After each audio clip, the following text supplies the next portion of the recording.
young people have always, there's always been this issue with anxiety, because before lockdown we were passionate about supporting young people with anxiety and worries and concerns. So I think that's always been there. And I think since the pandemic has happened, I think there's been so much lost, and so many things that could have happened haven't. Like, young people have lost, like, there've been proms that haven't happened, there've been trips away that haven't happened, that they're never going to do, like end of year things that haven't happened. There's lots of uncertainty around things, and it's that sort of catastrophizing sort of worry of, this has happened that we never thought would, so what else is going to happen? And I think it's really good that there's so much at the moment out there about mental health and well-being, that is encouraging young people and everyone to talk about their feelings. So it's so important to just have a safe space for young people to talk to people who care.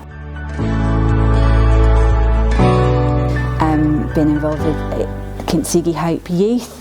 So we did a couple of those courses over lockdown with our young people here, which was brilliant, actually, wellbeing course. So that really helped and supported young people, certainly in that time of lockdown where they couldn't go out. We did all of it online. The church supported Kintsugi Hope already in the adult sector, and kind of we knew about it, but sort of over lockdown they started talking about the youth one.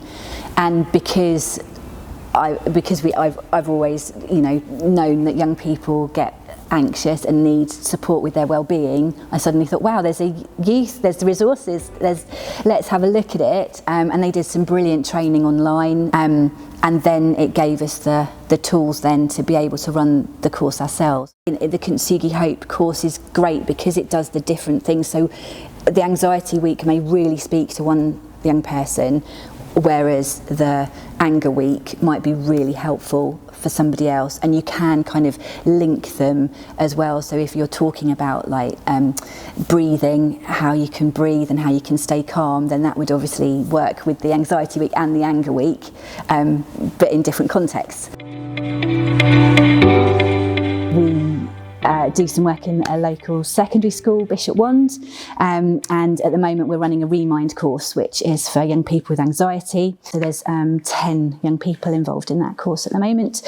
So it's like a 9-10 week course where you just you go through different things to help young people in their struggles with anxiety, give them tools, lots of cognitive behavioural therapy to kind of get them thinking. Like last week we were talking about their beliefs, what they believe, and how if you change your belief of something, then the consequence is different. So if you believe something's going to go badly, then the consequence tends to be bad, whereas if you change that belief and take more of a positive aspect, then the consequence tends to be more positive. And there's lots of cases where we've supported young people and they've grown in confidence. We've seen them, like some young people who haven't been able to even say anything in class, by the end of the course have been asking questions and being supported by their peers within the group. So that's another really good thing.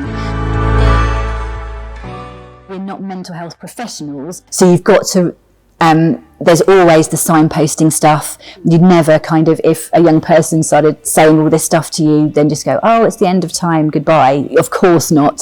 So we've got safeguarding procedures in place. You've got other organisations you can signpost people to.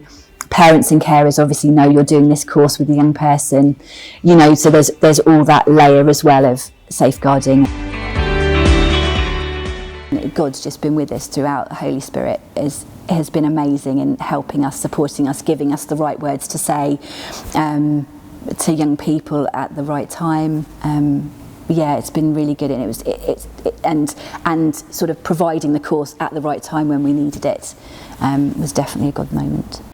It's so much in need at the moment. Young people are desperate to have that safe space to talk to other people, for somebody to care, and it just, you're just showing Jesus' love to these young people. So I think it's hugely, hugely important. If you love young people, you want to support them and care for them, definitely do this.